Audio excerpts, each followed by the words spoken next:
Voilà,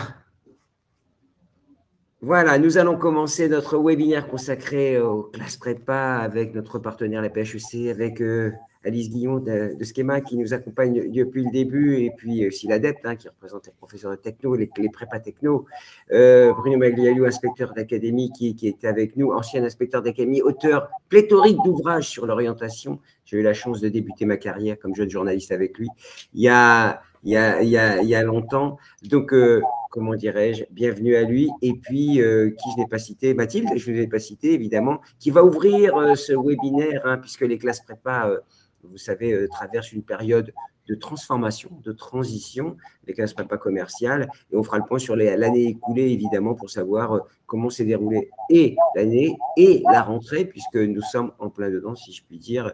Alain Joyeux nous rejoindra, le patron de la PHEC. Il est en cours de connexion. Voilà, est-ce que j'ai tout dit? Oui. Alors, je souhaitais commencer ce webinaire. Les points que nous allons aborder juste en quelques mots. Un point sur la campagne qui a eu lieu, les chiffres clés, les perspectives, parce qu'en ce moment, on se pose beaucoup de questions sur l'avenir des classes prépa. Et puis, un mot avec les transitions, notamment technologiques, avec Alice qui nous rappellera un peu son observatoire de la jeunesse. Vous avez vu, on va dire beaucoup de choses ce matin. Et j'ai demandé en réalité de commencer ce webinaire avec des chiffres sur les grandes écoles de commerce. J'ai eu la chance d'animer aux côtés de Mathilde Goletti le séminaire de Nice en juin sur la présentation d'une étude autour des grandes écoles. Et ce sont des chiffres absolument passionnants qui nous donnent l'état de nos grandes écoles de commerce aujourd'hui. Et j'ai demandé donc à Mathilde Goletti, la présidente de la CEFDG. La CEFDG, pour celles et ceux qui ne sauraient pas ce que c'est simplement l'autorité suprême pour les grandes écoles, pour le grade master. Voilà, je caricature un peu, mais en fait, c'est un peu ça. Et le visa pour les bachelors et plein d'autres validations sur les contenus. Voilà, donc merci à vous, Mathilde, d'être là. Et on vous écoute avec les chiffres clés sur justement nos grandes écoles de commerce. Merci beaucoup, Gilbert. Ravie d'être auprès de vous virtuellement sur cette thématique, évidemment, qui intéresse beaucoup les familles et les étudiants.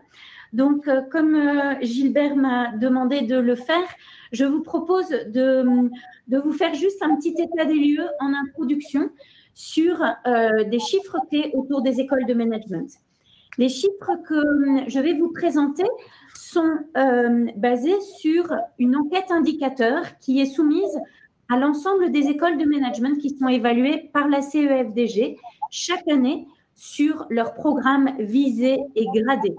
Cette étude, et je veux bien que le premier slide paraisse, s'il vous plaît. Cette étude porte donc sur une base de 63 écoles et elle concerne la rentrée 2023.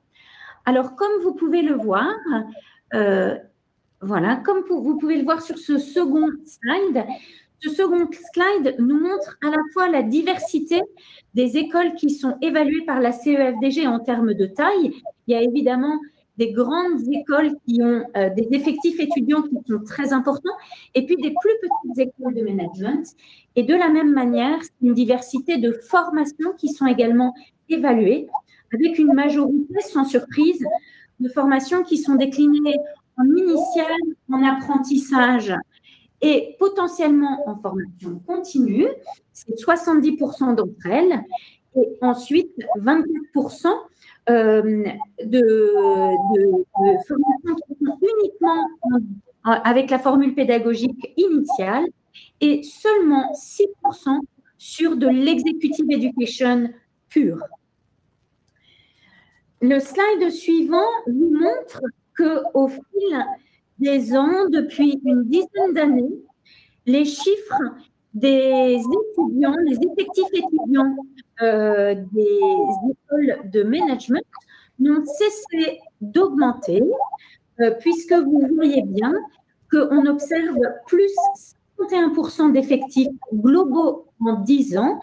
Et si je m'en tiens aux programmes de formation qui sont visés et gradés par la commission, cette augmentation des effectifs est de 53%, sachant que si on rapporte ces effectifs-là à l'augmentation des effectifs au sein de l'enseignement supérieur en général, L'enseignement supérieur en général, sur les 10 ans passés, n'a augmenté, lui, que de 18%.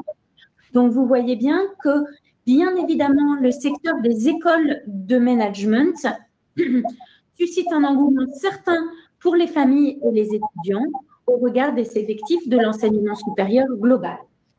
Juste un petit mot aussi sur un chiffre qui est intéressant à voir en perspective, c'est qu'à la rentrée 2022, 26,1% des étudiants l'étaient dans un établissement d'enseignement supérieur privé.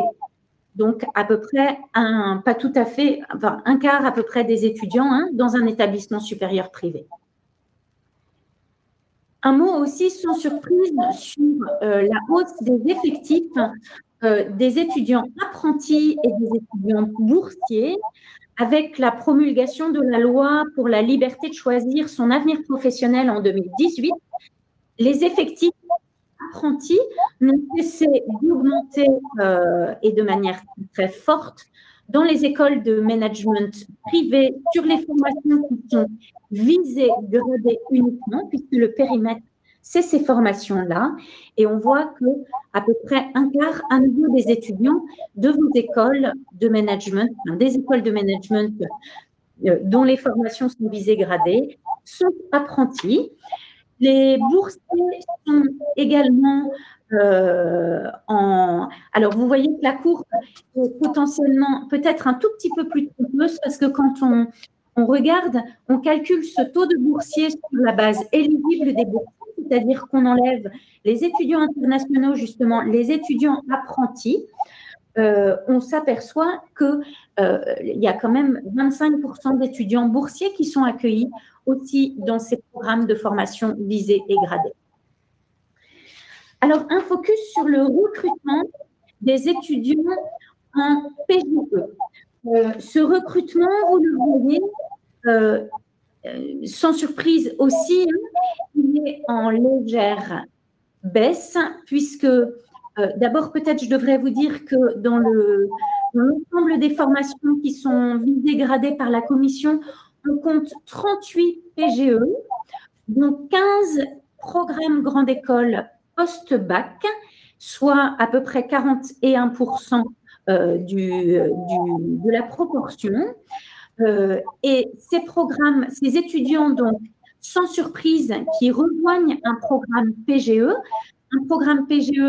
dit classique, au bout de 2 années de prépa, et bien naturellement, on s'aperçoit que les effectifs en formation CPGE étant en très légère baisse, ils sont, disons, proportionnellement moins dominants que les admissions sur titre, qu'elles soient en AST2 ou en AST1. Donc, on pourra revenir s'il y a des questions sur ce sujet-là également. Vous dire également une chose importante, c'est et un facteur d'attractivité très, très fort de nos écoles de management, c'est le très fort rayonnement international de ces écoles, avec quelques chiffres que je vous ai mis en focus. 29% d'étudiants internationaux inscrits dans une formation visée gradée, plus de 14 000 étudiants, quasiment 15 000 étudiants en mobilité entrante, 26 000 étudiants en mobilité sortante, 39 écoles qui sont accréditées par une autre agence d'évaluation et 23 de ces écoles, parmi l'ensemble des écoles évaluées par la CEFDG, bénéficient d'une triple couronne, c'est-à-dire qu'ils sont accrédités à la fois par Equis en bas ou la CSB. En moyenne, c'est 61 partenariats académiques internationaux par formation et ça peut aller jusqu'à plus de 300 partenaires pour un programme PGE, justement. Un petit focus pour vous montrer l'animation de vos formations visées, gradées par la commission, évidemment par un corps professoral qualifié qui est en augmentation sensible, puisque bien évidemment, le focus de la CEFDG dans son évaluation, c'est de regarder principalement pour les grades master pour les programmes PGE qui nous intéressent davantage, qu'elles sont bien adoptées à la recherche. Adoptées à la recherche, qu'est-ce que ça veut dire? Ça veut dire que les étudiants ont la garantie que les savoirs transmis au sein des formations gradées sont basés sur les récents résultats des recherches qui sont menées au sein de la faculté qui anime le programme en question. Donc, c'est finalement la garantie que les étudiants sont au cœur de la recherche récente qui est menée au sein de l'école. Et la qualification de ce corps professoral, c'est un corps professoral qui est composé bien évidemment d'étudiants qui sont produisants. 75% de ce corps professoral est produisant en gestion, 49% est publiant en gestion, c'est-à-dire qu'il publie dans des revues académiques à comité de lecture, signe, juste encore une fois, de l'actualité des connaissances qui sont transmises au sein de ces formations. Et enfin, un focus aussi sur l'insertion professionnelle des étudiants issus de ces formations visées, gradées, toute nature de formation. Bien évidemment, si on fait un focus sur les programmes grande école à l'issue des CPGE, donc les diplômes Bac+5, on voit les taux d'insertion professionnelle qui sont très hauts, 90%, dont 84% sont en CDI. Et quasiment 28, enfin pas tout à fait 30% de ces étudiants qui ont un job hors de France. Un petit focus plus sur maintenant l'évolution des demandes et pour montrer la dynamique d'amélioration continue dans laquelle se situent les écoles de management. Donc, sur le périmètre des formations qui sont juste évaluées par la CEFDG, vous voyez à travers ce graphique la hausse croissante de la charge de travail de la commission, signe non pas du tout pour qu'on soit plein, mais plutôt signe de la dynamique dans laquelle les écoles de management sont engagées, la dynamique d'amélioration continue dans laquelle elles sont engagées, puisque pour la campagne à venir, 24-25, c'est 93 sur le slide qui était noté, 92 actualisés aujourd'hui, 92 demandes qui vont être évaluées par la CEFDG, avec une forte nouvelle demande de visa et bien évidemment des demandes de licence, de grade licence et de grade master également. Donc, pour finir sur ce petit panorama, pour que vous puissiez bien avoir à l'esprit que c'est finalement 64 écoles de management qui passent par l'escarcelle de la CEFDG pour 186 diplômes qui ont été reconnus par le ministère de l'Enseignement supérieur et de la Recherche à travers soit un visa, soit un grade licence ou un grade master. C'est 18 nouveaux diplômes en 2024 par rapport à la rentrée 2023. Et au final, si on regarde dans l'évolution dans le temps, ben c'est une hausse bien évidemment très importante puisqu'il y a plus 109% de formations qui ont été évaluées par la CEFDG et pour 64 écoles quand il y en avait 54 il y a 10 ans. Voilà. Je vous remercie pour votre attention. Merci. Mais alors, je savais en juin que l'étude était intéressante et la refaire en septembre me confirme cette sensation que j'avais eue. Alors, un mot, Mathilde, de conclusion avec vous. Le bilan est plutôt positif. Le bilan est positif parce qu'il montre finalement la dynamique d'amélioration continue dans laquelle les écoles de management se situent, avec bien évidemment une variété aussi dans leur offre globale de formation, où les programmes, bien évidemment, PGE restent des vaisseaux amiraux dans cette offre de formation. Mais on le voit aussi, on voit apparaître des nouveaux formats d'études au côté classique, donc de 2 années de prépa plus 3 années d'un programme grande école. Évidemment, on s'aperçoit aussi que les étudiants sont aussi en attente parfois d'autres types de formats que l'on voit se développer. Et hier, c'était la rentrée de la CEFDG avec une première campagne. On voit aussi des programmes BBA en 4 ans, donc 4 années de formation plutôt sur un mode anglo-saxon et une année de MSc, de programmes en fait de master qui sont développés aussi. Ou alors, comme on l'a dit, comme on l'a souligné, des programmes grande école qui se font en 5 ans dès le post-bac. Voilà, c'est un monde en transition, hein, Mathilde, que vous nous avez décrit et qui n'échappe pas finalement aux mutations profondes de la société, des attentes et tout ce qui se passe autour de nous.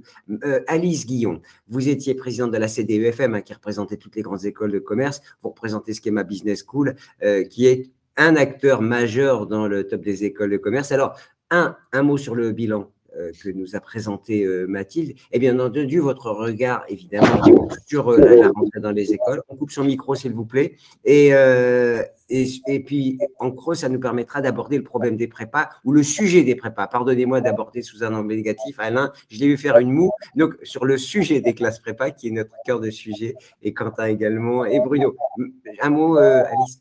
Oui, oui, moi, alors déjà, merci Mathilde d'avoir représenté les chiffres. Moi, j'ai l'immense honneur d'être membre de la commission que préside Mathilde Goletti. Donc, effectivement, on a vu, elle nous a présenté, et à tous d'ailleurs, ces chiffres. Je trouve qu'il y a une très belle tendance et une très belle dynamique.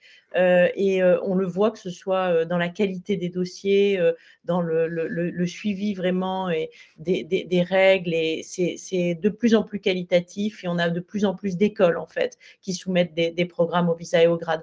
Donc, je pense que c'est une très belle réussite déjà de la commission, et c'est une très belle réussite pour les écoles qui sont en train de voir que c'est un sésame, en fait, pour elles, hein, pour leur reconnaissance, à la fois en France et à l'international. Alors, ayant dit ça, je salue la belle dynamique pour la rentrée des écoles, plus au titre, on va dire, de la CDEFM, même si je ne la préside plus. Mais l'actualité des écoles est plutôt très bonne. On l'a vu dans les chiffres de Mathilde, les rentrées se passent bien. Alors évidemment, beaucoup d'étudiants cherchent à intégrer les écoles de commerce aujourd'hui. Alors évidemment, les classes préparatoires, on en reparlera, ce sont voilà, les piliers, les valeurs sûres et ceux qu'on souhaite tous avoir, les étudiants, les très bons étudiants qu'on souhaite tous avoir chez nous. Mais évidemment, on en reçoit beaucoup d'autres candidatures d'étudiants français ou internationaux d'ailleurs pour intégrer d'autres programmes. Donc je pense que sur ce plan-là, les 38 écoles de la CDEFM se porte bien. J'allais dire, il y a une très bonne dynamique, on l'a vu dans les classements internationaux aussi, je l'ai dit, pour le recrutement des internationaux. Et vous savez, il y a une chose, c'est que depuis le Covid, la France est le seul pays qui est resté ouvert pendant le Covid, et ça, on peut remercier notre ministre de l'époque, Frédérique Vidal, d'avoir vraiment été audacieuse là-dessus, et ça nous a permis de continuer d'avoir une attractivité très forte pendant la pandémie, et évidemment avec la prescription des étudiants après la pandémie. Donc, je pense que la notoriété des écoles de commerce françaises est extrêmement forte, et on l'a vu dans les classements, le dernier classement du Financial Times, que ce soit sur le classement finance ou le classement du Master in Management, les écoles de commerce françaises trustent, j'allais dire, le top 100 des meilleures business schools mondiales. Donc, c'est une belle rentrée aussi. Il y a une très forte dynamique autour de l'innovation, on en reparlera, je pense, Gilbert. Et on a de bonnes nouvelles aussi à partager avec Alain Joyeux sur un travail que nous faisons CDEFM et APHEC. Alors, je ne sais pas si Alain, tu veux l'annoncer ou on l'annonce ensemble. Hop, gardons le suspense, s'il vous plaît, parce qu'avant, je demanderai Alain, Quentin. Je passerai la parole après à Bruno Magliulo, qui nous fera un petit topo sur, justement, il a écrit plusieurs papiers, hein, notamment, vous sortez un livre, hein, Bruno, Les grandes écoles, une fabrique des élites, à paraître en janvier 2025, et vous parlez beaucoup des classes préparatoires. Donc, je vous demanderai un petit topo juste après les réactions de Quentin et de Alain à ce qu'a dit en une minute, hein, s'il vous plaît, au propos de Mathilde, qui témoigne d'un vrai dynamisme des établissements pour lesquels vous formez vos jeunes. Ah, micro.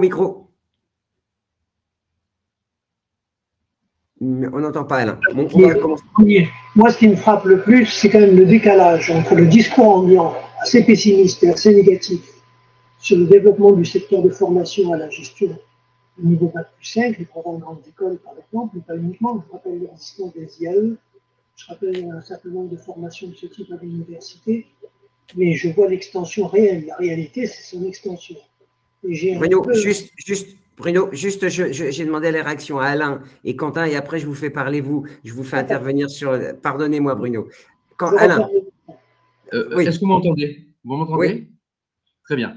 Oui, d'abord, merci pour cette présentation. Effectivement, le dynamisme des grandes écoles est une bonne nouvelle pour nous, puisque nous formons nos étudiants vers ces établissements. Ceci dit, je réagis à la fin de ce qu'a dit Mathilde.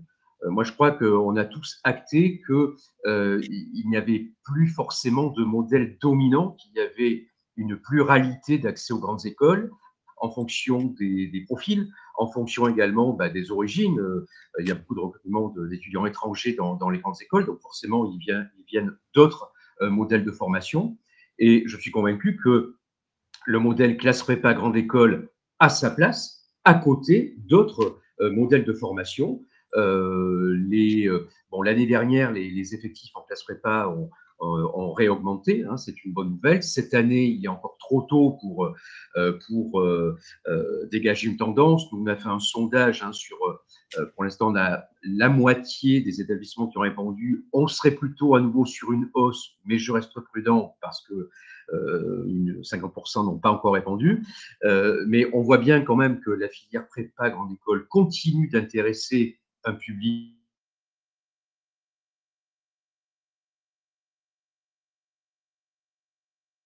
Quentin, je vous laisse prendre la suite parce que visiblement, elle a un problème pour se connecter ce matin. Hein, une réaction. Micro.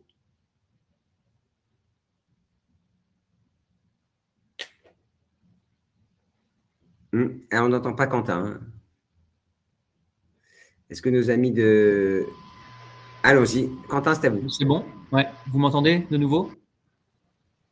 Oui. Alors, oui, je crois que mon micro avait été coupé par l'animateur.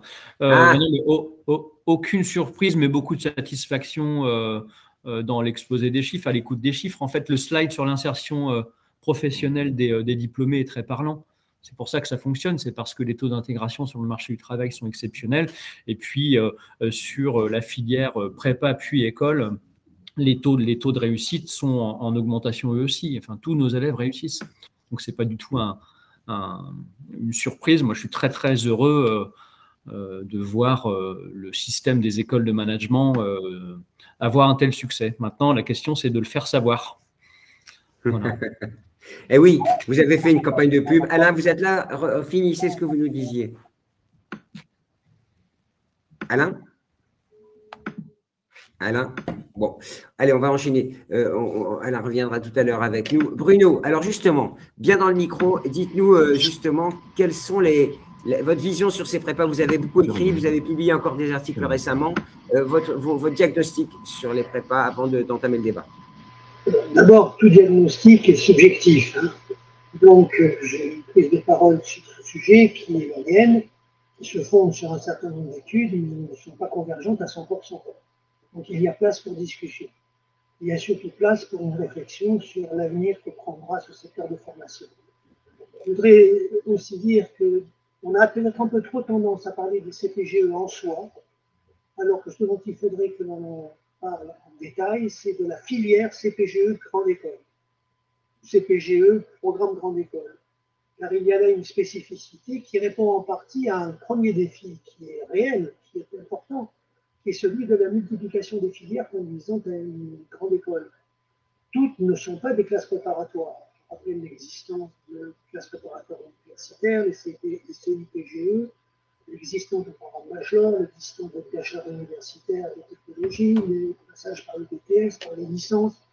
Bref, on pourrait multiplier sans compter la flambée des bi-licences à l'université, qui sont des petits bijoux complètement calqués sur le modèle grande classe préparatoire. Donc concurrence. Voilà, cette variété de canaux a donné le sentiment que les classes préparatoires étaient sans doute appelées à être considérées comme trop nombreuses. Or, au regard de ce qui se passe à la sortie des classes préparatoires que vient de présenter Mme Goletti, on est dans une observation complètement inverse. Au contraire, on se dit que la filière est d'excellence, et par excellence, on ne parle pas uniquement de la réputation, mais de la réalité des insertions professionnelles à la sortie, de la qualité des formations dispensées, du rapprochement entre la recherche et la formation, etc. On ne peut que dire que les classes préparatoires ont toute leur place et ne se justifient je dirais donc que, parce qu'elle débouche sur les grandes écoles, qu'elles soient de commerce ou de gestion, qu'elles soient d'ingénieurs, qu'elles soient de communication, qu'elles soient d'art, ce secteur a place. Donc ça, c'est un premier point. Mais il y a un mais quand même, Bruno. Il y en a plusieurs. Il y a un premier problème, il y a un premier défi, qui est que le contexte budgétaire, excusez-moi de mettre les pieds dans le plat, mais le contexte budgétaire fait un peu peur pour l'avenir. J'entends beaucoup dire dans les couloirs du ministère où je vais en tant que, allez, on va dire, bénévole très ouvert à la collaboration, j'entends beaucoup dire que les classes préparatoires, ça coûte cher. Que le coût de formation d'un élève qui est en classe préparatoire, c'est-à-dire 1 parmi 30, avec les horaires qui sont offerts aux élèves des classes préparatoires et que l'on trouve rarement à l'extérieur, font que le coût est exorbitant et compte tenu du contexte budgétaire actuel, compte tenu de la crise financière de notre pays et plus particulièrement ultime, j'ai peur, je crains que l'on regarde du côté des économies que pourrait représenter ce micro-secteur de formation, donc en masse, en réalité ça représente relativement peu par rapport à l'ensemble, mais certains y pensent. J'ai vu des Donc ça, c'est le premier risque. C'est le premier risque. La première ombre au tableau. J'ai entendu des recteurs dire on va reprendre telle classe préparatoire pour la transférer à l'université. On va reprendre telle classe préparatoire dite de proximité parce qu'elle n'arrive pas à remplir le nombre de places. Et moi, je me jure que par des classes remplies à 35 sur 35. Donc ça, c'est un premier facteur de crise. Un deuxième facteur qui me paraît important, c'est le débat sur la nécessité ou pas de maintenir le niveau académique. Est-ce qu'il y a une réflexion à entamer ou pas sur les contenus enseignés? Moi, j'ai eu la chance, il y a 2 ans, de passer tout mon été aux États-Unis, à l'université de Louisiane, où j'étais chargé de préparer des professeurs de français américains à la connaissance du système éducatif français. Et à cette occasion, j'ai visité quelques campus, Harvard, MIT et d'autres. Ce qui m'a frappé, c'est quand je regardais les emplois du temps des étudiants, des écoles de management, mais aussi des écoles d'ingénieurs, etc. Un bon quart de l'horaire est fait pour développer chez les étudiants, alors on va dire des compétences comportementales. Le sport, l'associatif, l'engagement, etc. Il ne vient pas à l'idée d'une école, d'une business school nord-américaine de considérer qu'il n'y a que du traditionnellement académique dans le mot. Il faut aussi développer la personne qui est attendue par les entreprises et le moins qu'on puisse dire, c'est que ce secteur de formation me semble faire quelque peu défaut dans le programme des classes préparatoires actuelles. Elle gagnerait à progresser dans ce secteur. Le seul problème, c'est que si on progresse dans ce secteur, ce n'est pas illimité la capacité d'un élève et d'un établissement scolaire à offrir les 35 heures par semaine. Ça ne peut pas passer à 40, 45, 50. À Harvard, par exemple, le sport, c'est hors école. C'est dans des associations. Ça n'est pas dans l'emploi du temps, mais c'est important parce que ça développe l'esprit de compétition, parce que ça développe des qualités comportementales qui sont essentielles sur le marché de l'emploi. Allez, Bruno, un dernier mot, comme ça on va entamer le débat, parce que évidemment tout ce que vous dites, et un dernier point, parce qu'on avait préparé ensemble. Le dernier point que je voulais soulever, c'est le problème des formats Bac plus 2 plus 3. En termes internationaux, moi je me suis aperçu aux États-Unis, les gens ne comprennent pas. Aux États-Unis, vu de là-bas, ils constatent la qualité à la sortie, ils n'en remettent pas en doute, donc ils ne demandent pas la fusion de ce secteur français avec le modèle nord-américain, mais ils ne comprennent pas le système Bac plus 2 plus 3, ils ne jurent que par le système Bac plus 3 plus 2 ou Bac plus 5, ou équivalent Bac aux États-Unis. Et donc la question à travailler, c'est aussi malgré les ECTS, malgré les crédits transférables, on ne s'y retrouve pas beaucoup. Donc la question est posée, est-ce qu'il faut faire passer les classes préparatoires à 3 ans, suivies de 2 ans de formation professionnalisante? C'est le cas des grandes écoles aux États-Unis. Est-ce qu'il faut faire intégrer les grandes écoles à Bac plus 2, comme aujourd'hui, des écoles en 3 ans? Quand je discute avec les ethnologues ou Mme Dion, ils me disent pour la plupart, ne touche pas à mon circuit en 3 ans. Mais ça peut se régler par 3 plus 3. Ça peut se régler par des formations qui tentent à se développer dans le milieu nord-américain, des formations en 6 ans après l'équivalent du baccalauréat. Bref, il y a toute une réinterrogation peut-être à mettre en œuvre sur l'architecture de cette offre de formation.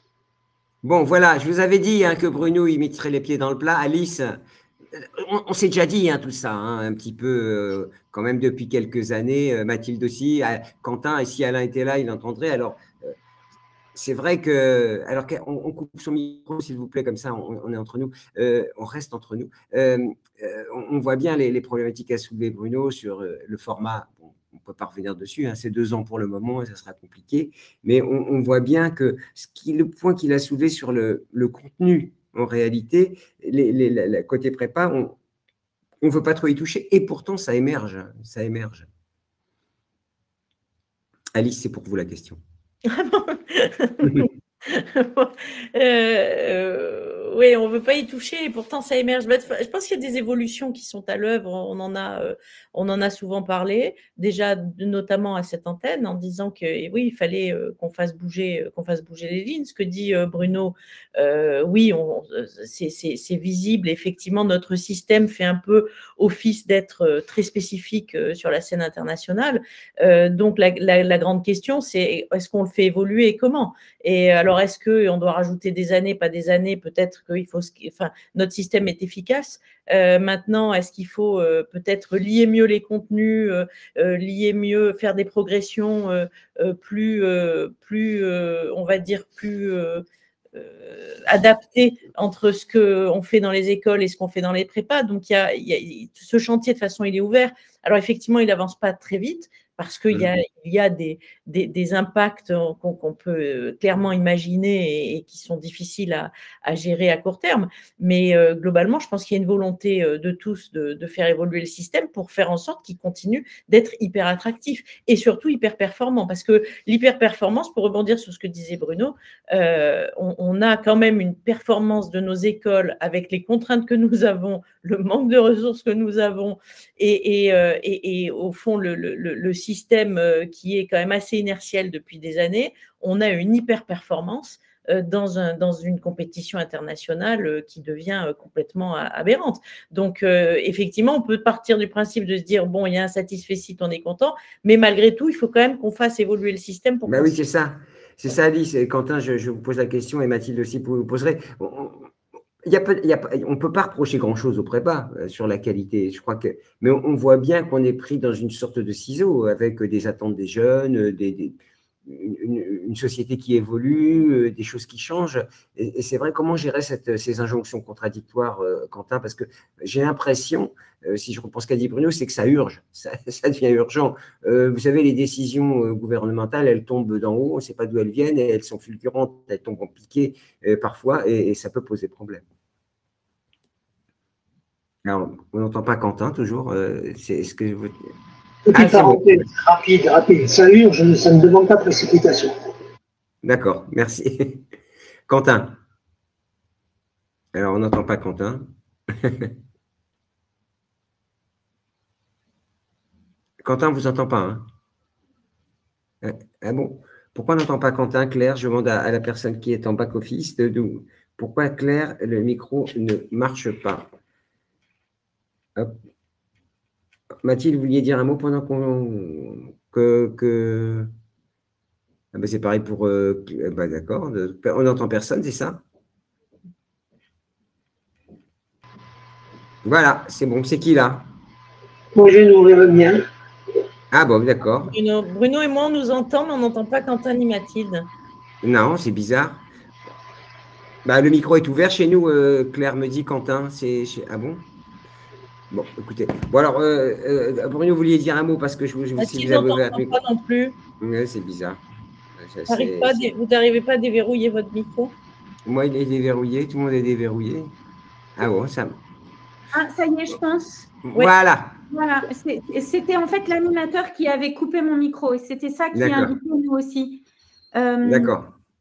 Non, alors moi je rebondis sur ce que dit Alice aussi, et toi aussi Gilbert, c'est que je crois que les attentes, les aspirations des jeunes, elles doivent nous conduire à réfléchir sur ces modèles de prépa qui sont évidemment, qui mènent à la performance, et les jeunes, d'ailleurs, ils recherchent aussi cette intensité de travail, mais peut-être aussi de manière un peu différente.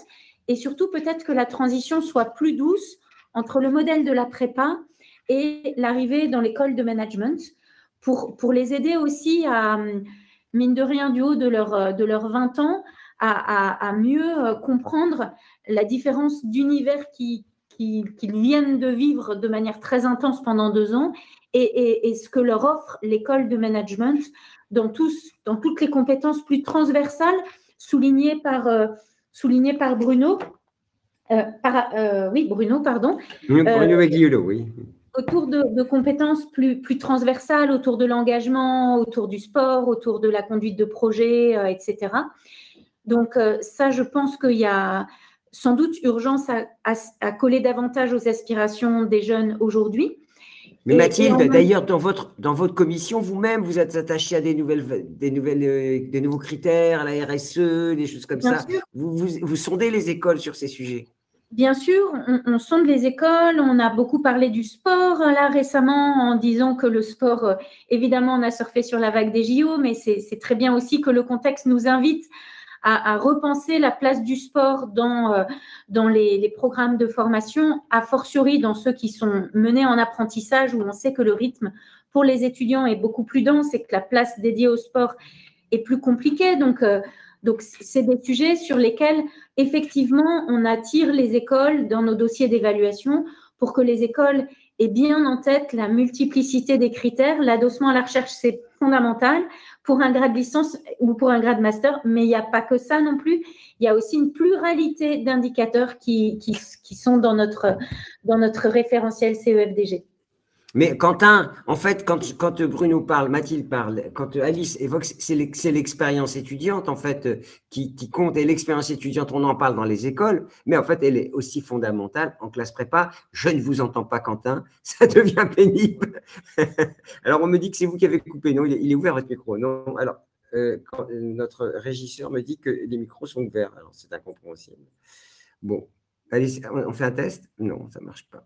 Bon. Écoutez, et Alain Joyeux nous a planté aussi, ou il ne nous a pas planté, la technologie nous a planté aussi. C'est assez pénible. Bon, en tout cas, Alice, vous aviez travaillé avec la PHEC, l'ADEPT et toutes les commissions sur ce sujet-là. Est-ce que, au fond, les chantiers sont ouverts, vous l'avez dit tout à l'heure, et est-ce qu'au fond, on peut entrevoir certaines choses parce que ça reste quand même un vivier de recrutement important dans les tops des écoles? Alors, c'est le vivier, j'allais dire, le principal, en ce sens que c'est celui qu'on cherche tous à développer et à avoir. Les étudiants sont excellents, ils sont très bien formés, ils apprennent vite. C'est-à-dire qu'ils ont non seulement les têtes bien pleines, mais les têtes bien faites. Donc, effectivement, on a des gamins qui ont des capacités d'apprentissage exceptionnelles. Et quand ils arrivent sur le marché du travail, ils font vraiment la différence. Et on le voit, en tout cas en France, les grandes entreprises françaises demandent à avoir des étudiants qui ont été formés en classe prépa, puis en grande école, principalement. Alors, et je pense que sur la scène internationale, ils réussissent très bien aussi, on l'a vu. Donc, effectivement, le système fonctionne. Maintenant, il y a ce petit ralentissement des étudiants qui s'inscrivent en classe prépa.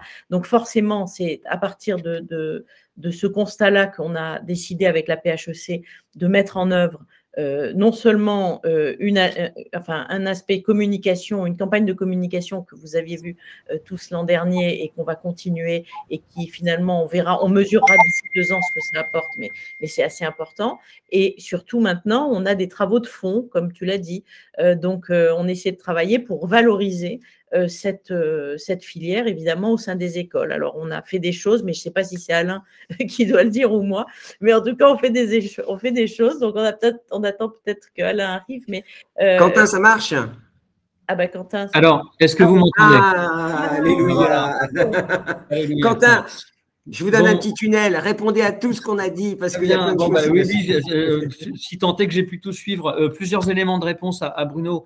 Je sais bien qu'on regarde le coût des études. Ce qui serait intéressant, c'est que les décideurs voient le coût par étudiant qui réussit, en fait. Parce que si on calcule le coût par étudiant qui réussit, le coût des prépas, il n'est pas cher, en fait.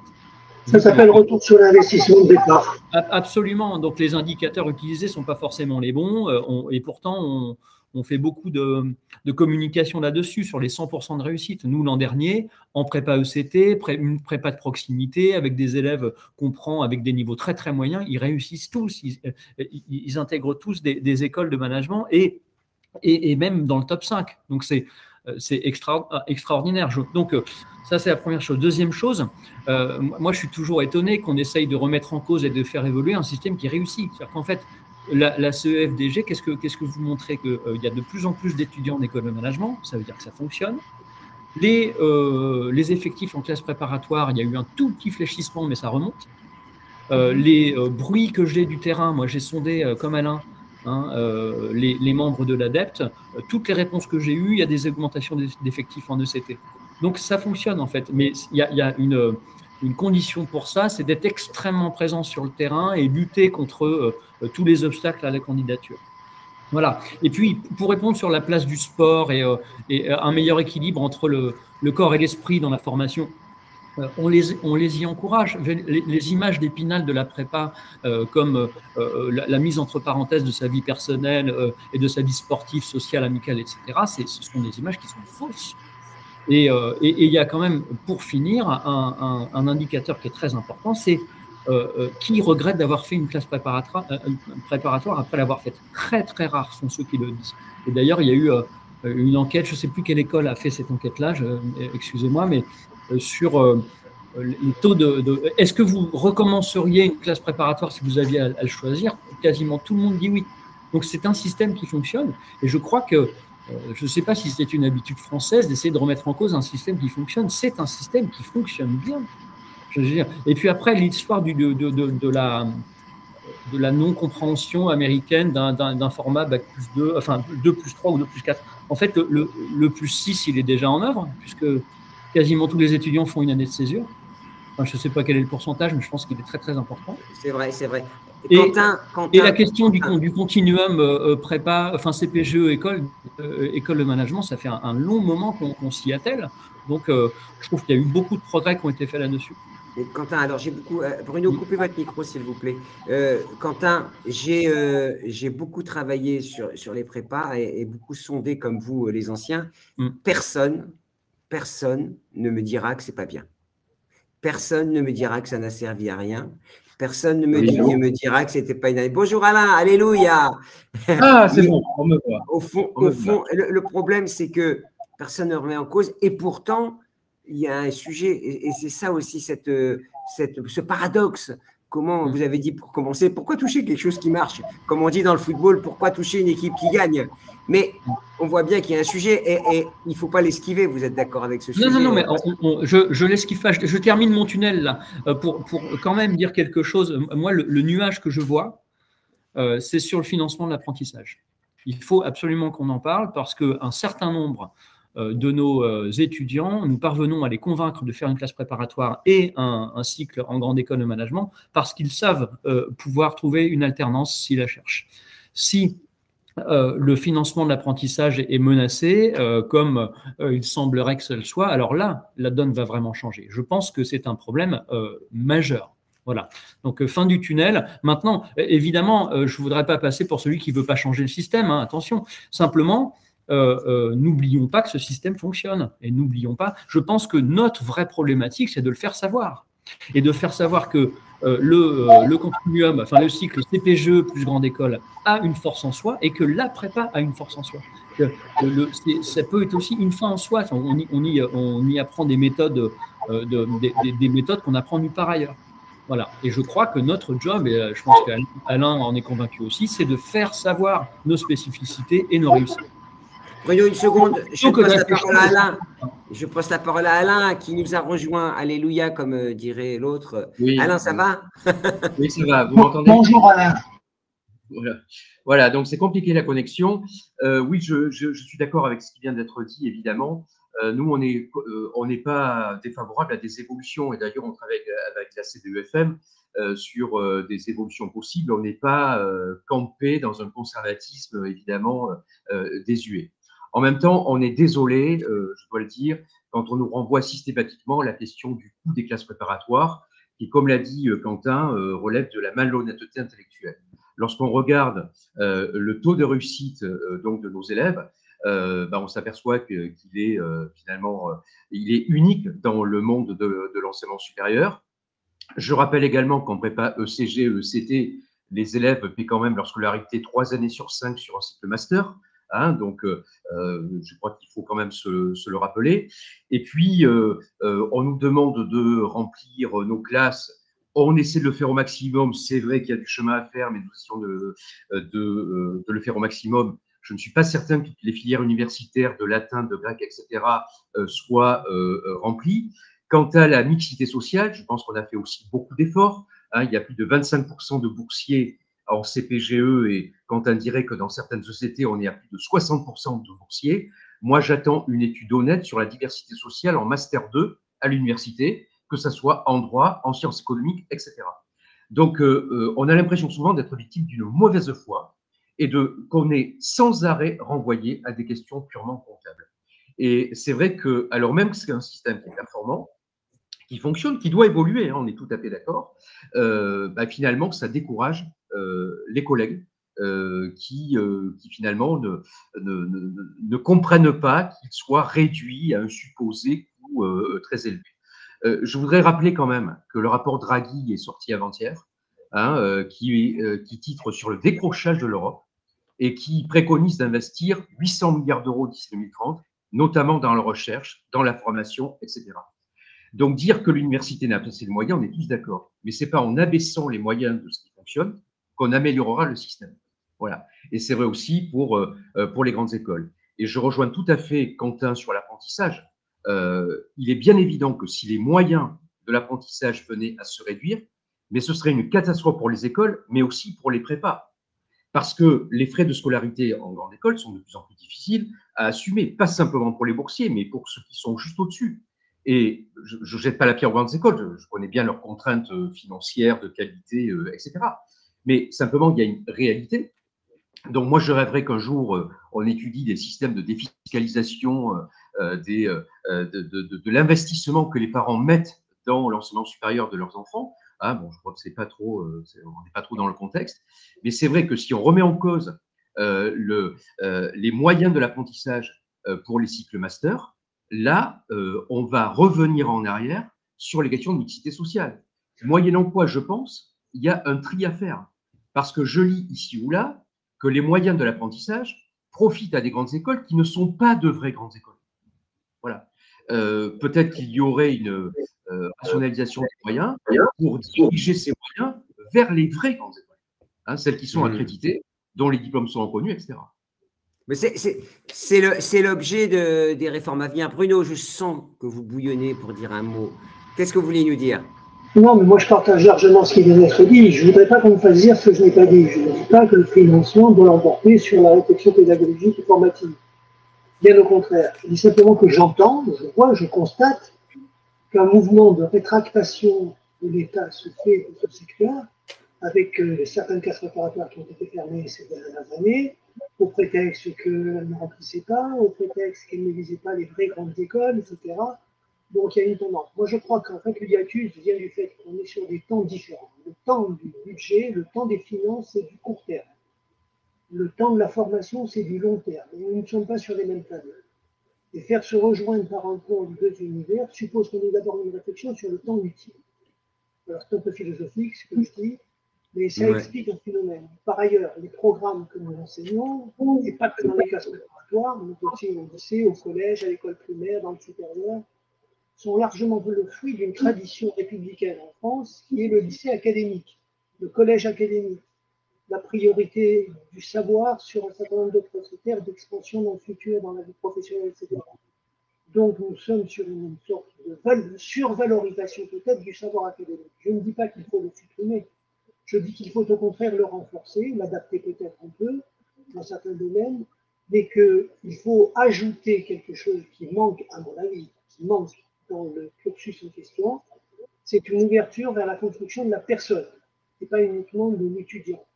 Et cette ouverture, elle peut se faire sans forcément nuire à la qualité académique de la formation. Bien sûr. De faire les deux. Bien sûr. Bruno, vous avez raison. De toute façon, ça n'a jamais fait de mal à personne de se former sur le sport, l'engagement. Mathilde, je vous demande si vous pouvez rester encore 5 minutes parce que Alain Joyeux a une annonce à faire et je voudrais avoir votre réaction parce que, évidemment, il y a des scoops, hein, vous savez, durant ces webinaires. Le son ne marche pas toujours, mais on a de l'information et c'est quand même le plus important. Oui, Alain, le grand moment est arrivé. Donc d'abord, en élément de contexte, c'est vrai qu'avec la C2FM, on réfléchit sur comment identifier les élèves passés par une classe préparatoire dans le cursus master, puisqu'il y a des diplômés de master qui sont passés par d'autres voies que la classe préparatoire. Et d'autre part, comment est-ce que les élèves passés par une classe préparatoire peuvent finalement mettre en avant ce parcours-là dans le monde professionnel, comment en fait ils peuvent être reconnus. Donc, je veux d'abord rendre hommage à Alice Guillon, ici présente, qui a énormément travaillé. Ça fait des années qu'on travaille ensemble, mais voilà, ça continue. C'est-à-dire qu'on ne s'épuise pas, on continue, on a toujours la foi. Et également à Stéphanie Lavigne, je sais qu'il y a beaucoup agi au sein de la C2FM. Donc, la C2FM, le conseil d'administration de la C2FM a décidé de délivrer au niveau du master un certificat arts libéraux pour les anciens élèves donc, de la voie ECG, ECT, D1, D2 et BL. Donc, ça serait un certificat délivré par les écoles, hein, voilà, qui aurait 3 avantages, hein, trois atouts. Le premier, d'abord, c'est de souligner les acquis complémentaires de la classe préparatoire et de la grande école. Le deuxième élément, l'idée serait qu'il y ait une sorte de plus-value dont les étudiants pourraient se prévaloir auprès de certaines entreprises, pas toutes, on est bien d'accord, mais de certaines entreprises qui y sont encore sensibles. Et puis, ça permet de donner corps au continuum prépa grande école, voilà, qui est en manque de lisibilité, en manque de reconnaissance. Voilà, donc ça a été voté par le conseil d'administration de la C2FM, on s'en réjouit énormément parce que ça répond à une demande et à des réflexions que nous avons depuis plusieurs années et je salue l'engagement des écoles donc en la matière. Donc et juste, comment il s'appelle? Certificat comment? Un certificat arts libéraux. Hein, arts libéraux, évidemment, on s'inspire du modèle anglo-saxon. Pour les Excel, donc les prépas littéraires qui entrent en école de management, là, ce serait plutôt un certificat humanité. Hein, voilà. L'idée, si vous voulez, c'est quand même de s'inspirer du modèle anglo-saxon, des collèges of arts ou des bachelors of arts, où ils ont aussi des formations très générales, où ils peuvent faire des maths, de l'histoire, de la musique, etc., avant de se spécialiser vers des cursus de management, d'économie, etc. Parce qu'au fond, on dit toujours que la prépa, ça n'existe qu'en France. Mais c'est absurde de dire ça. La singularité française, c'est que les prépas soient dans des lycées, dans des établissements d'enseignement secondaire. Mais si vous regardez les modèles à l'international, vous avez quand même beaucoup de modèles où effectivement, les 2 premières années d'enseignement supérieur à l'université, finalement, permettent des formations générales, très diverses supérieures. Et ensuite, quand on entre en cycle licence, en licence ou après la licence, bien là, effectivement, une spécialisation. Et il nous paraît que le continuum prépa à grande école, c'est ça. C'est d'abord une formation générale, académique, avec des compétences transversales qui sont données aux étudiants.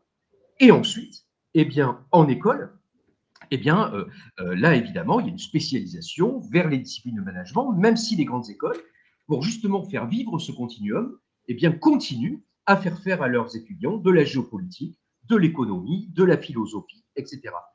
Et on essaie aussi, je m'arrête là après, de combattre avec Alice l'idée que, au fond, la prépa, ça serait de l'académique et puis les écoles du technique. Ça, c'est très réducteur, c'est une vision.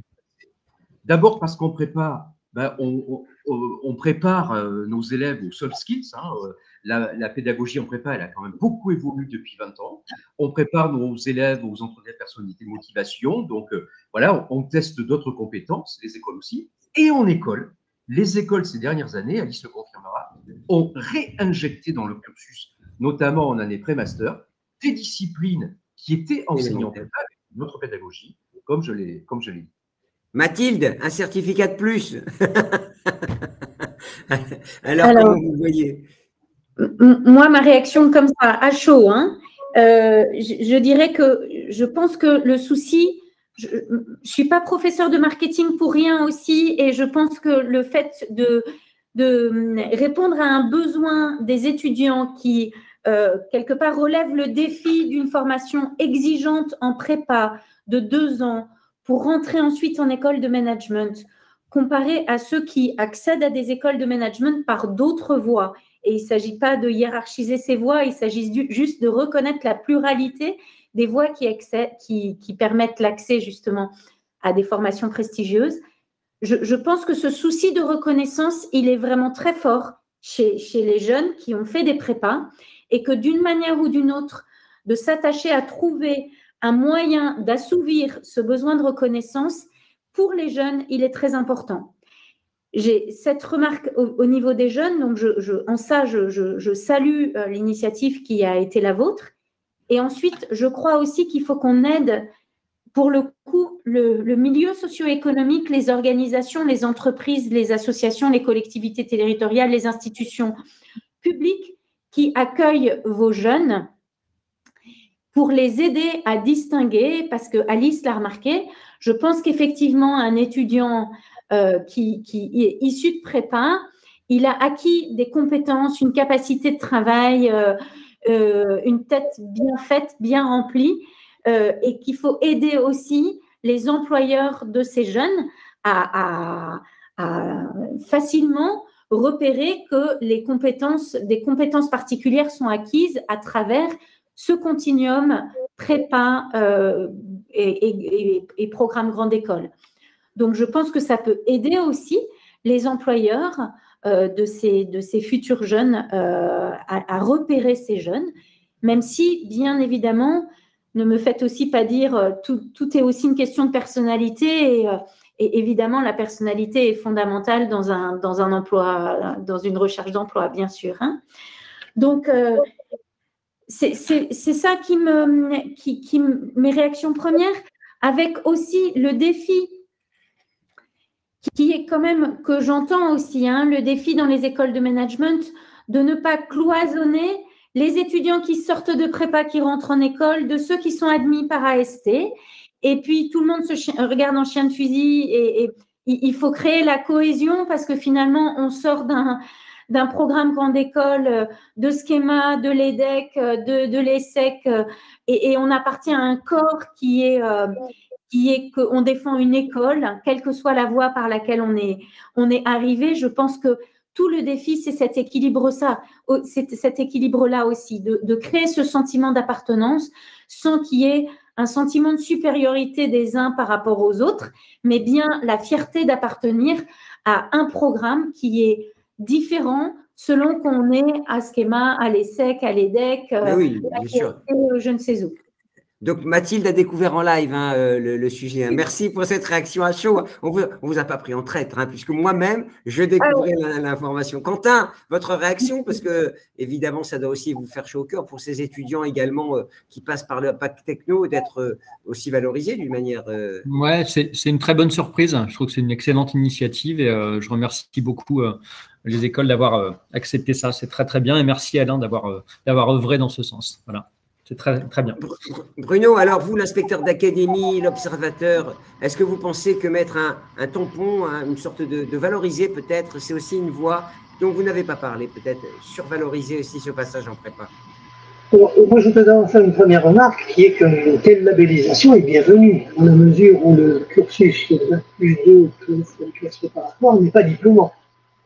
Il y a là, pour les familles en amont, une difficulté de lecture du système proposé, qui peut être en partie compensée par l'émergence de ce genre de certificat, etc. Mais en même temps, je ne voudrais pas que la quête d'un diplôme de plus ne vienne faire l'impasse sur la réflexion nécessaire sur les contenus. Ce n'est pas l'un ou l'autre, c'est les deux. Mais bravo. Bravo. Alice, est-ce que quelqu'un qui sort de prépa et qui arrive à Schema, qui frappe à la porte en septembre en disant voilà, j'ai été admis parce que j'ai passé un brillant concours, mais j'ai mon certificat en plus. Alors, après, ça veut dire… Il aura après son certificat. Ah, il a à la fin de son… Il l'a après. Au niveau master. il intègre nouveau master. et quand il est diplômé, il a son diplôme et le certificat. Et en fait, ça chaîne parfaitement. On a la réflexion au ministère sur les blocs de compétences. On a eu la réflexion sur le continuum avec Alain et Franck Bournon. On l'avait démarré il y a plus de 10 ans. Et effectivement, maintenant, bon voilà, c'est une réflexion, j'espère, qui va continuer de se développer activement. Et en ayant le certificat, on valide en quelque sorte, je crois que c'est là où je dis la chaîne et la boucle est bouclée, on valide en quelque sorte un parcours avec un certain nombre de compétences qui ont été donc obtenues par les étudiants. C'est une forme de différence, effectivement, et c'est ça qu'on a voulu appuyer, mais c'est totalement cohérent aussi avec le travail qu'on fait par ailleurs avec le ministère sur les blocs de compétences. Et ces étudiants-là vont pouvoir effectivement sortir avec, oui, c'est peut-être un papier de plus, mais en tout cas, c'est un papier extrêmement significatif. Il sera remis effectivement par les écoles pour le titre, pour le compte de la CDEFM, qui validera effectivement ce parcours qui est un peu atypique, avec un niveau de compétence qui n'est pas supérieur, mais qui est en tout cas différent. Et ce qu'on a voulu faire avec effectivement Alain et la PHEC, c'est de marquer cette différence. Donc nous, on est très contents. Bruno, c'est votre micro qui est ouvert? Oui, c'est Bruno, je pense qu'il voilà. Je vous passerai la parole après, vous inquiétez pas, j'ai bien compris. Mais Alice, vous avez… Oui, c'est bon, j'ai dit ce que j'avais à dire. Alors, juste une question, Alain, parce que j'ai une question. On va commencer les questions de notre audience. Le certificat, donc, vous l'avez donné. Pour ne rien vous cacher, je l'ai envoyé à notre journaliste de la rédaction pour lui dire, il y a une info en live, je te la donne, c'est certificat des arts libéraux. Et est-ce qu'il est rétroactif? Voilà, les questions techniques arrivent. Voyez, vous lancez quelque chose. Non. D'abord, je voudrais préciser que ce n'est pas un diplôme. C'est pas un diplôme de plus. L'idée, comme l'a dit d'ailleurs Mathilde tout à l'heure dans son interprétation, c'est d'essayer d'identifier un parcours et ne pas l'identifier comme supérieur aux autres, etc. C'est simplement un élément d'identification. Parce que, comme l'a dit Bruno, le problème que nous avons, et c'est un débat qui n'a pas abouti, mais qu'on a eu avec la CDEFM et également avec le ministère il y a 2 ans, c'est que nous, on aurait souhaité que, à la fin de l'année pré-master, les élèves issus de prépa puissent avoir le grade de licence. Parce qu'effectivement, pour des jeunes qui terminal, finalement, ils rentrent dans notre filière. Le premier diplôme, c'est au bout de 5 ans. Pour un jeune de 17 ans, 18 ans, c'est une éternité. Et pour les parents, ça étonne. Et on a même parfois des étudiants qui sont en grande école, qui font un cursus à l'international et qui nous recontactent des années après parce qu'on ne comprend pas, dans certains pays étrangers, comment on peut avoir un master sans licence. Donc, il faut leur faire un certificat de CTS, etc. C'est très compliqué. Bon. On a abandonné cette option parce que la question, évidemment, c'était licence de quoi? Voilà, c'est déjà quoi. Voilà, entre 2 années de prépa, 1 année de pré-master, quelles compétences derrière, licence de quoi? Le ministère n'était pas chaud, les écoles n'étaient pas favorables parce que tout simplement, ça aurait voulu dire qu'un étudiant qui aurait eu le grade licence, aurait pu aller faire son master, excusez-moi, dans une autre école. Enfin, bref, ça pouvait déstabiliser le système. Donc, on a abandonné cette demande, cette revendication. Et donc, c'est vrai que cette idée de certificat est un élément d'identification qui sera donné a posteriori, c'est-à-dire qu'il sera donné par les grandes écoles en même temps que le master, c'est-à-dire à la fin donc des 5 ans. L'idée, c'est que l'étudiant qui ira ensuite sur le marché du travail, peut-être, je ne sais pas, il ira faire un doctorat à l'université ou autre, il pourra valoriser ce parcours-là avec les compétences afférentes. Ok.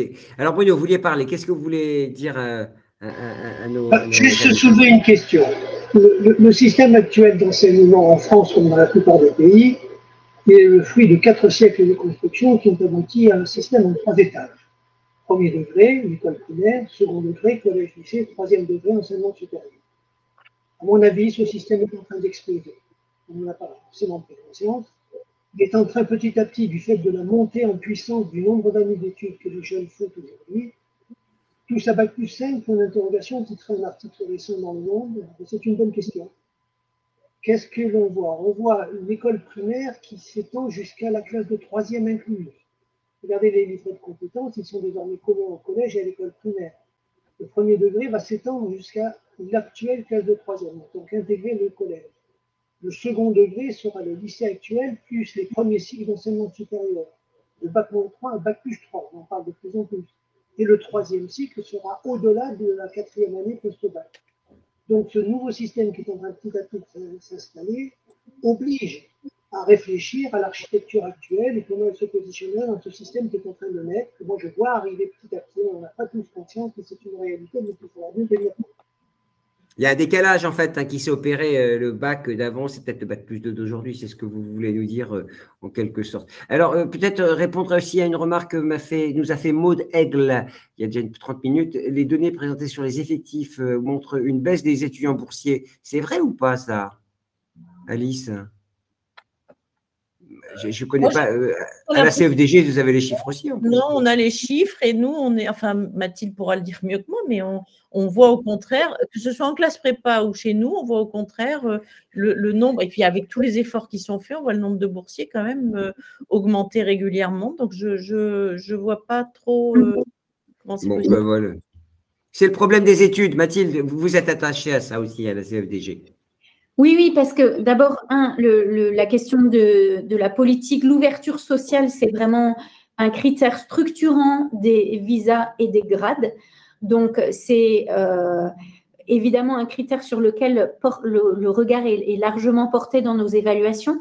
Donc, on a régulièrement des recommandations qui sont formulées à l'attention des écoles pour inciter à mettre en place plus de dispositifs d'ouverture sociale si ce n'est pas le cas.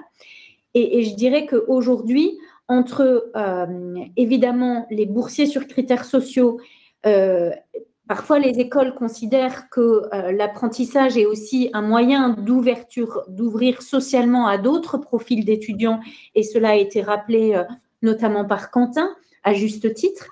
Et puis, de plus en plus, les écoles aussi, par le biais des bourses internes, développent quand même de plus en plus de subventions pour des mobilités courtes, pour des aides ponctuelles en cas de difficulté. Donc, j'ai le sentiment quand même que toute cette dimension d'ouverture sociale est vraiment largement prise en compte par les écoles dans la conduite de leur programme. Après, il y a peut-être à compléter, Gilbert, quand on fait le calcul des étudiants boursiers, il faut qu'on le ramène aux étudiants qui sont éligibles à la bourse. Parce que nous, on a de plus en plus d'étudiants internationaux, donc forcément, mon nombre de boursiers Crous baisse parce qu'on a 50% d'étudiants internationaux. Mais si on calcule notre nombre de boursiers par rapport aux étudiants français qui viennent étudier dans des programmes reconnus par le ministère, on est à plus de 20%. Donc, il faut aussi vérifier le mode de calcul qui peut être sur ce graphique un peu trompeur. Ouais, et puis j'ajoute qu'il y a eu un vrai effort des écoles. Moi, ça fait 17 ans que je suis prof en classe préparatoire. Je vois qu'il y a une vraie prise de conscience de la nécessité d'accompagner les étudiants modestes. Donc ça fonctionne. Je rajouterais également qu'il y a eu un gros effort des prépas. Et c'est vrai qu'on donne souvent des chiffres, des moyennes, mais il est bien évident que vous avez des établissements où plus de 50% des élèves sont boursiers. Les élèves qui m'inquiètent le plus, c'est pas tellement les boursiers. Bon, on est tous d'accord qu'il faut augmenter la part des boursiers. Et je voudrais rappeler que lorsque nous sélectionnons les élèves en classe prépa, nous avons un seuil minimal de boursiers à respecter imposé par les rectorats. D'accord ? Donc, on ne peut pas descendre en dessous, autrement notre sélection est refusée. Et si nous présentons une sélection qui ne respecte pas ce seuil, le système Parcoursup va chercher des candidats non sélectionnés, mais pour qu'on ait toujours ce pourcentage minimum de boursiers. Donc, moi, les étudiants qui m'inquiètent, c'est évidemment les boursiers, mais c'est ceux qui sont juste au-dessus. Parce qu'il y a quand même un effet de seuil. Et je peux vous dire que pour des familles de petite classe moyenne qui n'ont pas droit aux bourses, financer des préscolarités de 20 000 € l'année, c'est très, très, très compliqué. Voilà. C'est-à-dire qu'aujourd'hui, je vois avec mes élèves, les élèves qui ont recours à l'emprunt et qui ne sont pas boursiers, ils empruntent 60-70 000 € sur les 3 ans. C'est énorme pour ces familles-là. Et donc, je crois qu'il faut faire attention à cette catégorie-là aussi. Parce que les boursiers, effectivement, ne paient pas les inscriptions au concours, etc. Tout ça est très bien, il faut l'amplifier. Mais attention à ne pas oublier ceux qui sont juste au-dessus et qui souffrent de plus en plus et qui souvent nous demandent des aides à l'établissement ou au cœur de l'été, fin août, quand il s'agit de verser les premières mensualités dans les écoles, ben, finalement nous appellent parce que la banque ne veut pas prêter, parce que les parents sont divorcés en instance de divorce et qu'ils ne peuvent pas se porter caution. Enfin, il y a de plus en plus de cas de ce type. Bon, on a 1h10 de débat, c'était passionnant, hein. Si on oublie les problèmes techniques, franchement, c'était passionnant. J'aimerais faire un dernier tour de table. On va commencer par Bruno qui nous avait posé un peu le contrepoint de tout ce qu'on a dit et je l'avais invité pour ça. Un mot, une question. Est-ce que, on peut accélérer et deux, est-ce qu'il y a des raisons d'être optimiste? Alors, fondamentalement, oui, puisque la qualité est là, mais c'est des raisons parfois qui nous échappent. Bruno, vous avez commencé en disant il y a un risque. Sur une échelle de 1 à 10, il est où ce risque? Là, le micro, Bruno, votre micro. Bruno, votre micro.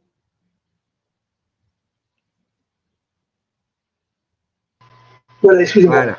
Oui, je dis que sur une échelle de 0 à 10, moi je mettrais le risque à 3-4, pas plus, parce que la force est là, le système fonctionne, les résultats sont là. Je ne dis donc pas qu'il faut le chambouler. On ne touche pas à une chose qui marche.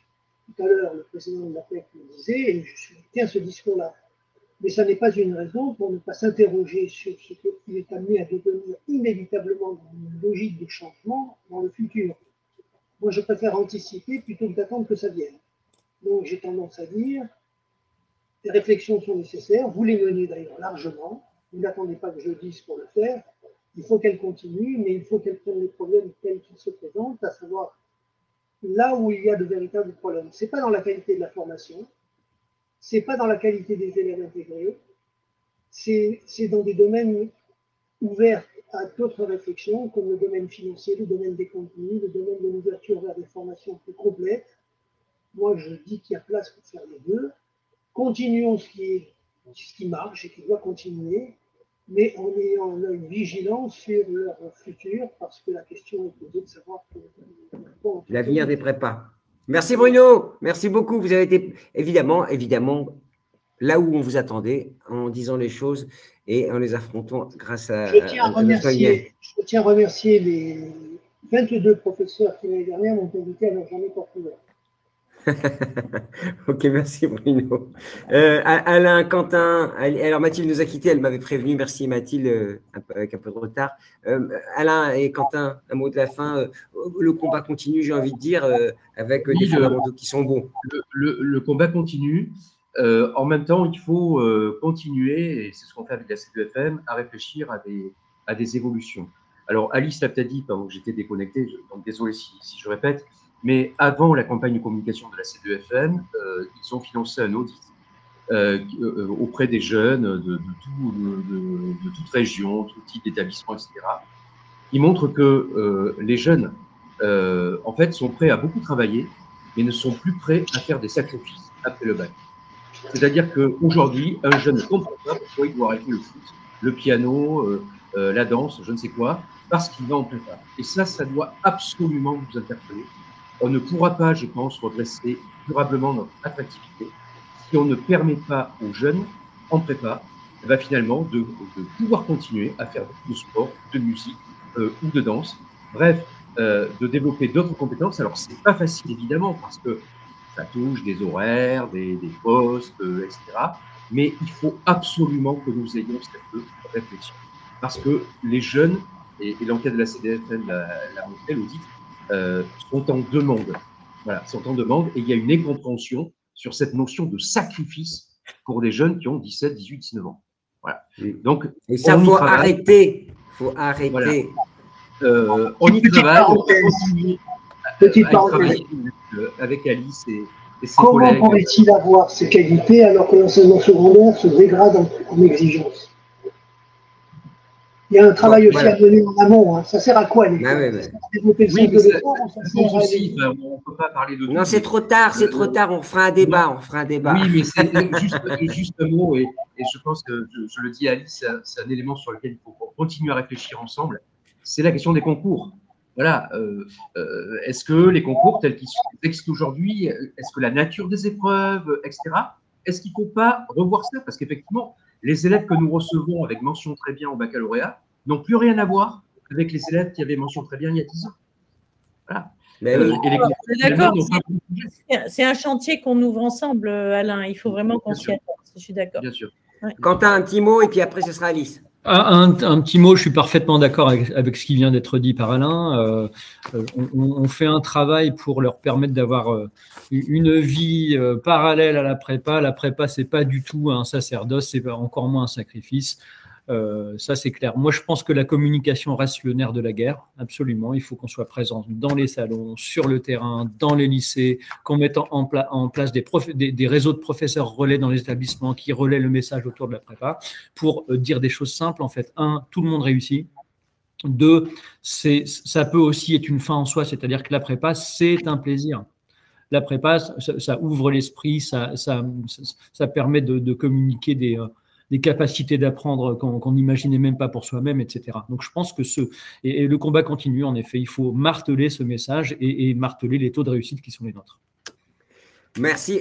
Alice, le mot pour conclure, parce qu'évidemment, vous avez œuvré avec la CDEFM, avec Schema aussi, même. Rappelez-vous, vous avez même tenté d'ouvrir des prépas aux États-Unis et des classes prépa pour montrer qu'est-ce qu'on sait faire en France. Alain, ça, vous deviez être heureux. Bon, c'était plus compliqué que prévu, mais en tout cas, il y avait de l'ambition. Évidemment, le modèle prépa, tout le monde y tient, on l'a compris. On voit bien qu'il ne faut pas que ça nous échappe, en fait. Il ne faut pas que ça échappe au système, aux profs, aux écoles. C'est ça l'enjeu, quand même.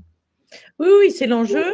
Et il faut il faut que tout le monde se sente bien à l'intérieur d'un système qui est donc un système à Bac+5. Il faut vraiment communiquer là-dessus, qui est un système, on l'a dit, performant, etc. Il faut que tout le monde soit à l'aise et qu'on essaie d'éviter les contraintes, qu'on nous fasse confiance, parce que par rapport à tout ce qui a été dit depuis le début, effectivement, n'essayons pas de tuer ce qui marche très bien, essayons effectivement de l'améliorer. Là, il faut qu'on le fasse et on est complètement d'accord. C'est pour ça que nous, on a ouvert des chantiers CDEFM à PHEC pour justement travailler sur un certain nombre de sujets de long terme. Il ne faut pas se hâter et casser tout, mais il faut au contraire réfléchir tranquillement. Mais après, je rebondis un peu sur ce que disait pour finir Quentin au démarrage.